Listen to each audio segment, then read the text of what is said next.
Hi everyone, I'm Annette. I'm originally from Latvia and I have graduated at the University of Gastronomic Sciences. That was already 7 years ago. The University of Gastronomic Sciences was founded by the president of Slow Food, the founder of Slow Food.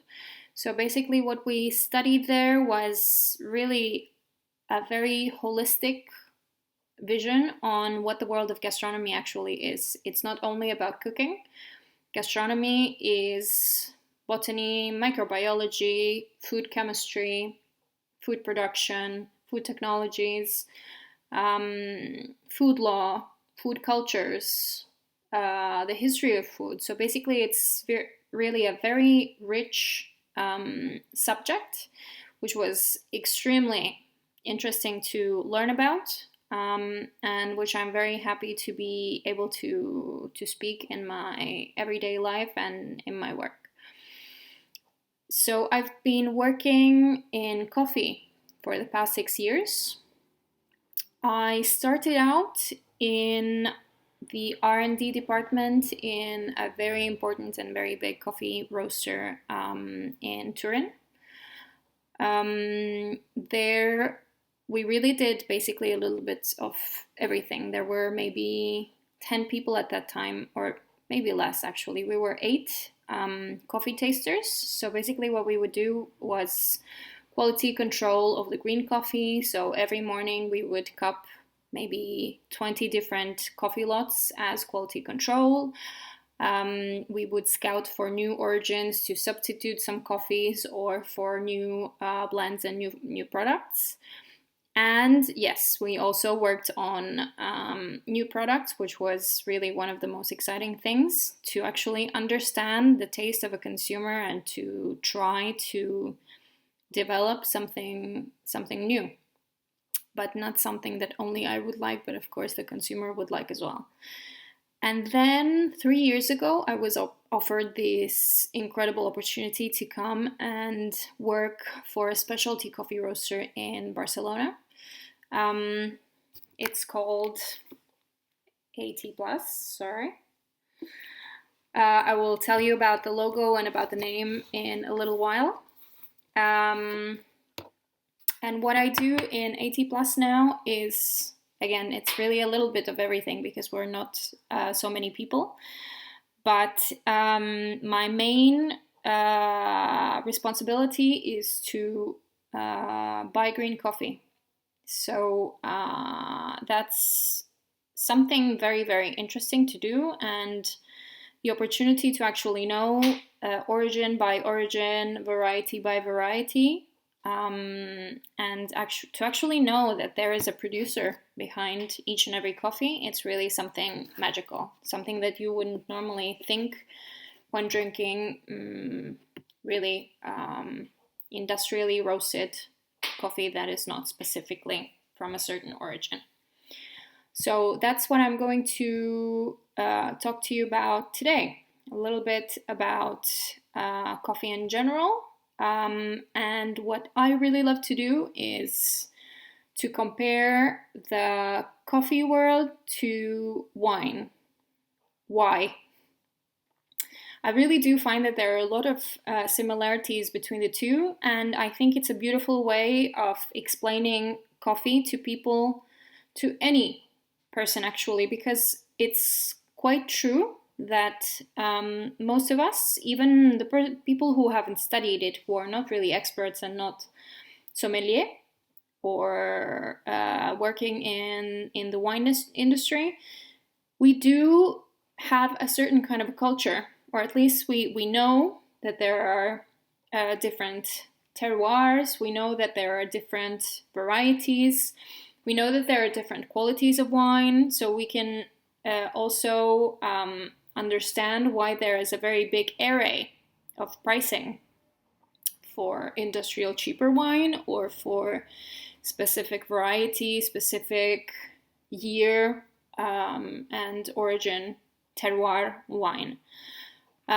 So actually, believe it or not, but coffee is very similar, the problem with coffee is that maybe we haven't really had the big opportunity to know these things from zero. You really have to go and read a specific book on coffee to really know a little bit more. The information is not that accessible to a normal person. Nowadays, of course, there is the internet and you can find a lot of information, but still, you just have to go and really look for it. So that's why I like to compare these two worlds, because I think it's so much easier to understand coffee when I speak about coffee as it was wine. But first thing that we really need to speak about is the two different genera, which is Coffea arabica and Coffea canephora, also known as Robusta. So maybe a lot of you have actually heard this before, Arabica and Robusta. Those are not varieties, that is like a higher sort of a thing. This is before the varieties, because then under Arabica and under Robusta, there are different varieties that will obviously have different tastes. They will grow better in certain climates and so on. So what is the difference between Arabica and Robusta? So Arabica comes from Ethiopia.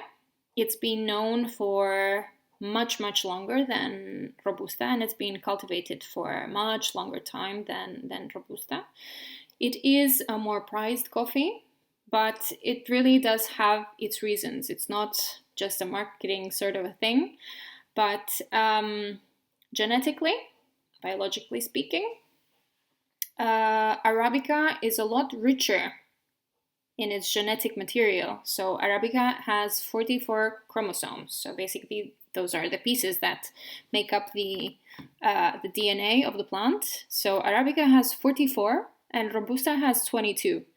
So you can see how automatically this is kind of a default, that Robusta is not as rich and not as complex as Arabica. So Arabica has more sugar content. It has a little bit less caffeine, which maybe for caffeine sensitive people is also a very good aspect.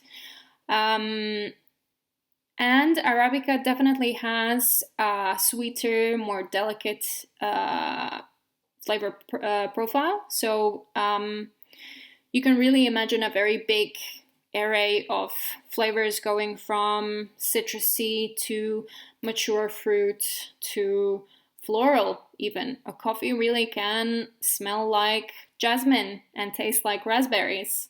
But when we speak about Robusta, even if you do a very good processing, fermentation, very careful roasting, still it will never be able to actually develop the aromas that Arabica has. So it will be stronger, because as we said before, it does have twice as much caffeine as Arabica beans.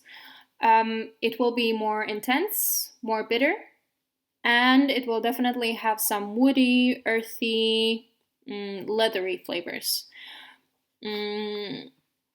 So you can already see that there is quite a big difference. So I work for a specialty coffee company now, because it really is the most fantastic way to support producers. Yes, because specialty coffee is a lot more expensive and the producer receives a lot more for what they cultivate and for what they sell. But specialty coffee is not about Robusta, because yes, Robusta has its history of mass production, low quality, low price, and also because of the fact that nowadays we have actually discovered that biologically speaking it's not as complex as Arabica. We don't really speak about Robusta in general. So I will be speaking only about Arabica at this point, okay? And I know the United States, for example, is definitely a bigger consumer of Arabica beans, but also geographically speaking, the Central South America have always been bigger producers of Arabica beans. So I think culturally it's also pretty there. So what are actually the factors that influence coffee and wine? the quality. So we already said that the genus is Coffea arabica, like Vitis vinifera for wine. Okay, but we do know that there are many varieties for wine. We know that there is Chardonnay, Pinot Grigio, Pinot Noir, Sauvignon Blanc, so on and so forth. But it is the same thing also for coffee, actually. So there can be Bourbon, Typica, SL28, Geisha. There are really a lot of different varieties, and even if still nowadays there is not much expertise on the specific sensory aspects that these varieties can give us, only maybe for some specific ones, but they are very important for the producers, especially when they want to know where exactly they are and what kind of varieties adapt best to their climate. There are varieties that are more resistant to different plagues or drought or whatnot, which many times might have an inferior cup profile, so it maybe is not that sweet, not that interesting. So again, it's just a question of knowing whether if it's a superior variety that might produce less but better, or maybe it's a variety that produces a lot more, but maybe the coffee is not going to be that interesting. Then, of course, we're talking about the famous terroir. So for wine, we know absolutely, if you go to California, for example, California is huge. You know that wine from Napa will be absolutely different than it is in Sonoma, even if we use the same variety. But terroir is basically everything that we can note about climate. So the microclimate of a small producer, the soil, the precipitations, the temperature, the wind, the hours of the sun, but also, which is very important, is the tradition. So basically, the tradition of how producers would work that product in that area, it is also actually part of the terroir that will highly influence the taste of our wine. So it's absolutely the same about coffee. So we already know for specific reasons of tradition and of terroir. For example, if you get a washed coffee from Colombia and you get a washed coffee from Kenya, you already know that the Colombian one might be more floral, more citric, with, yes, a nice acidity. But the Kenyan one will have a much brighter acidity and will have like a tomato-like flavor, dried tomatoes. You will really be able to distinguish them, even if you're tasting blindly and you don't really know which origin it is from. Harvest is important, of course, because it's either manual or mechanical. But again, maybe it's not like the key thing. The key thing is really to harvest the ripest fruits. Fermentation. For wine, we know that, for example, from red grapes, so grapes with red skin, we can get white wine, red wine, sparkling wine. It really just depends on the technique that we use to ferment them. So with coffee, it's, let's say, I like to compare it because I can explain it more easily. It maybe is a little bit similar, that from one kind of coffee you can get 3, 4, whatever, an infinity actually of slightly different flavors because of the different processing, fermenting. So speaking about fermenting, or what we would also call processing in the coffee world, I just wanted to compare it with the production of red wine. It's maybe a more understandable way, let's say, to compare the two. So for example, let's imagine we are making white wine from red grapes. We know that the red color is given by the skins of the wine, of the grape. So what we will do is just take off the skins and ferment the pulp and the juice that is inside of the grape without the presence of the skin. So washed coffee, a little bit similar. What we will do is, you call it a depulping machine, where you will take off the skins. We will be left with the coffee bean and mucilage around it. And the mucilage is very sticky, very hard to get it off. So unless you do physical friction, you will have to do some kind of a different way, for example, fermenting, where enzymes or microorganisms will break down the stickiness of and the integrity of this mucilage, so you can finally get your clean coffee bean. So in this case, like in white wine with red grapes, we take off the skins of the cherries in depulping, and we will put the beans with mucilage around it in these tanks of water to ferment.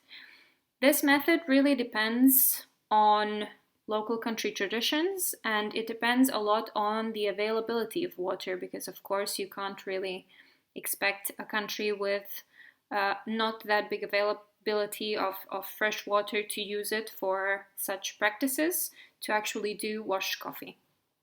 So this is a very typical process in Colombia. And what you will get out of this washed coffee process will be very clean, nice acidity, floral, maybe some citric kind of aromas. It will most probably have a medium to low body. But these coffees are usually known as clean, or called also the milds, because it's very pleasant and very delicate. So when we speak about natural process, which is like the other side, the opposite of what a washed coffee would be, then there in the middle there are many other ways of producing coffee, but we won't get too much into it because that's already complicating things a little bit too much. So natural coffee. As we were saying, we were imagining red grapes. So let's imagine we're making red wine. In red wine, we need the color of the skin. So we will crush the grapes and then ferment it for a certain amount of time with the skins to obtain the color, and of course also some flavor aspects like mouthfeel and etc. from the skins. So in natural coffee, we will not crush the cherries like we would do in wine, but we leave the skins on. So it's the most basic and the oldest way of producing coffee. We just have the entire cherry and we put it outside normally under the sun. There are also machineries, but of course the better quality is when it's dried outside in a drier, sunny climate. And this will be dried for 15 to 20 days. It really depends on the local climate, until the outer skin will be very dry and it will be very hard. So this part will be called the cáscara, which afterwards will have to be broken, and then we will get our coffee bean. So in this way, the skins definitely give us a different flavor profile for these coffees, as they will be much more intense, and they will be more funky at times because of the small fermenting in each cherry. And it will have a full body, so fuller mouth feel. So as we said, washed coffees were milder and cleaner and lighter in body. So natural coffees will be more intense, more funky, definitely fuller in the mouth. So this is a very good way of understanding a little bit when you're looking at a coffee label.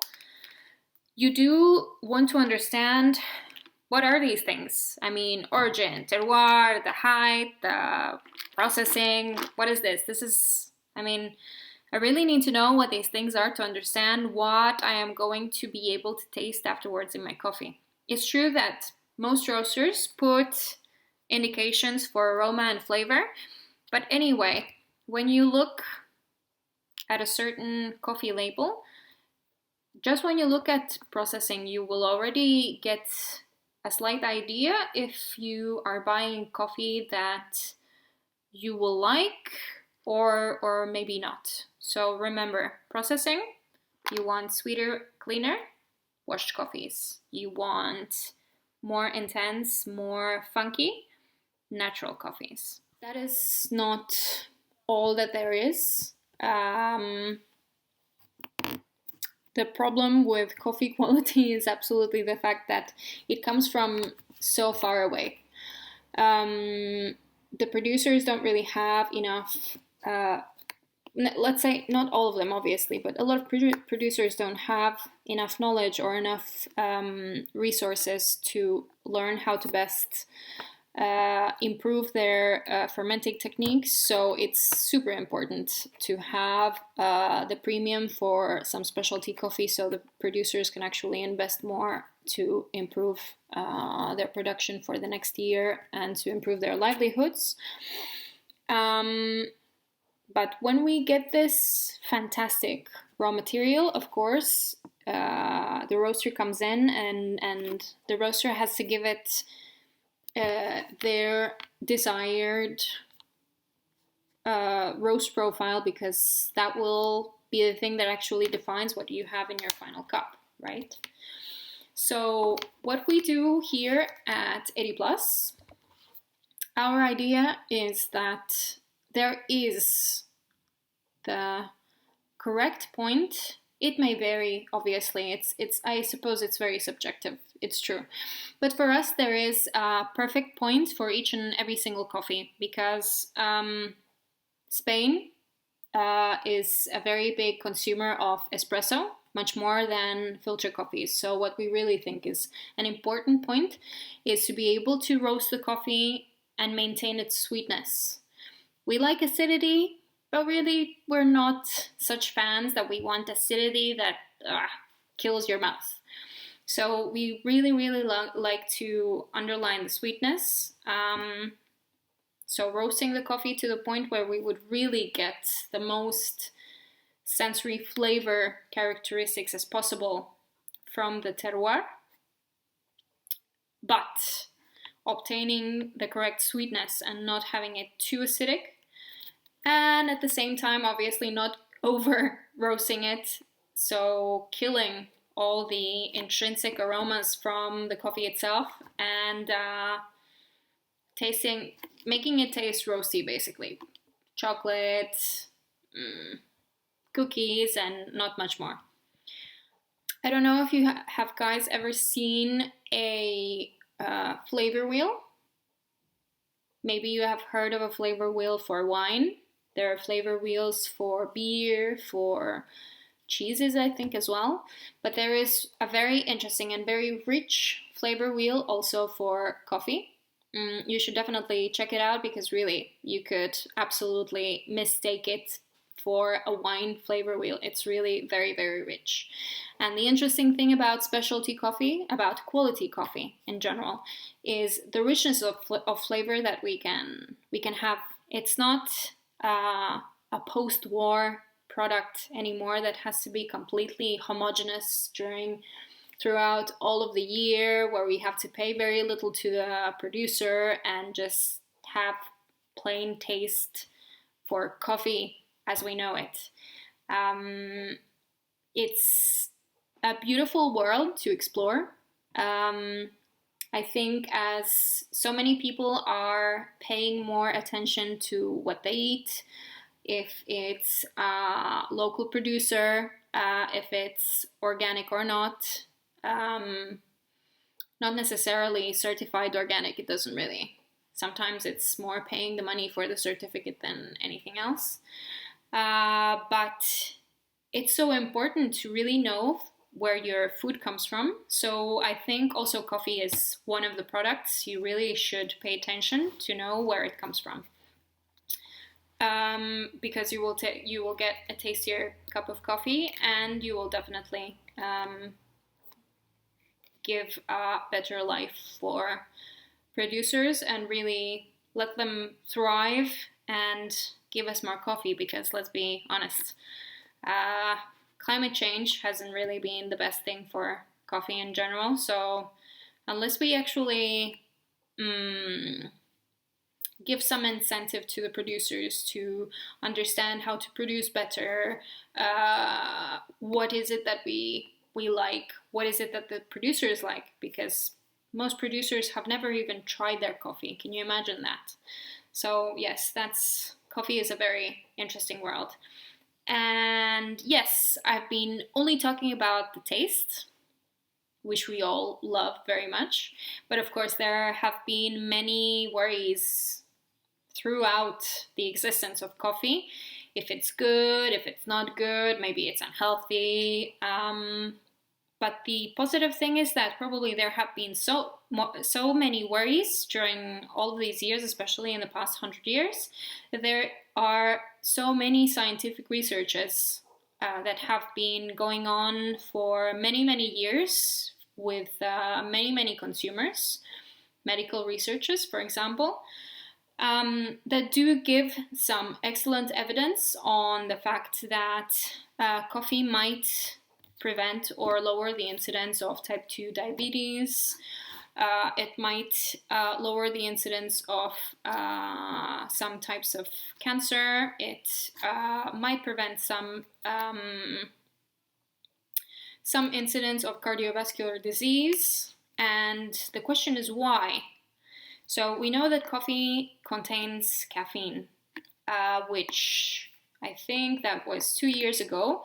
The European Food Safety Authority stated that caffeine contained in coffee is not dangerous to your health. Of course, you have to understand that you can't really drink 15 or 20 cups of coffee per day, but in a decent amount, let's say up to 5 cups per day, it's absolutely not dangerous. And the caffeine contained in coffee increases your energy, of course, but it clears up your mind, helps you concentrate. Actually, it even seems to be working as an antidepressive substance as well. But it's not only about caffeine, because coffee is one of the biggest sources in our diet of antioxidants. It's very interesting how we don't really speak about it, but coffee is actually probably the product that has the most antioxidants in the things that we consume every day. And this is thanks to the melanoidins. These melanoidins are antioxidants that are developed during roast. There are also some chlorogenic acids, and these antioxidants, of course, just as any other, fight free radicals that accelerate the aging of our cells. So free radicals help with speed up the aging. And antioxidants are the ones that are the free radical scavengers. So basically they stop them, they inhibit them. So coffee is very, very rich in antioxidants, which is a fantastic reason also why to have it. But again, it's not only about the antioxidants in general, because soluble coffee has still some antioxidants in it. Decaf coffee definitely has its benefits, even if it's been decaffeinated, so there is not the caffeine benefit. But I really do believe that, as everything, the better quality the product, the better the roast, the fresher it is, it will probably have a better and a greater impact, positively speaking, on our health than maybe less fresh, more burnt, and etc. So yes, I just really think it's all about choosing the perfect quality of it. The last thing that we really should remember is that coffee is great, It's tasty. We have it here, ready to be ground and ready to be extracted. We know it has an incredible history. Probably it takes about 6 months for it to get from the origin country to the roaster, to be roasted, and to get to you. So it's very important that in 2 minutes we don't ruin it by preparing it not in the best way. So I'll just give you a few tips on how to prepare a better cup of coffee in your home. If you're using anything that might be a filter method, so a drip coffee, the best thing is always to think of using 6 grams per 100 milliliters. That would, for example, for a cup like this, I suppose it would be 200 milliliters. So you can use 12 grams of coffee. If it's for home espresso, for one dose, you would normally use about 8-9 grams of coffee for an extraction of 20 milliliters of a liquid. Temperature is very important because you don't want to under extract it, so it means that you will not be extracting all of the goodness, all of the sweet stuff from your coffee. So you don't want to go at a very low temperature, but neither do you want to go to close to a boiling point, because we really don't want to burn all of these beautiful flavors. So always stick to the temperature range from about 91 to 93 degrees. I think it's a pretty good temperature range. But yes, just buy coffee and beans, and if you can, grind it at home, because of course ground coffee gets old and stale a lot quicker, and you will have that beautiful aroma also every morning when you wake up and when you can actually grind it. So I hope you guys enjoyed this little talk about coffee and wine, and thank you very much.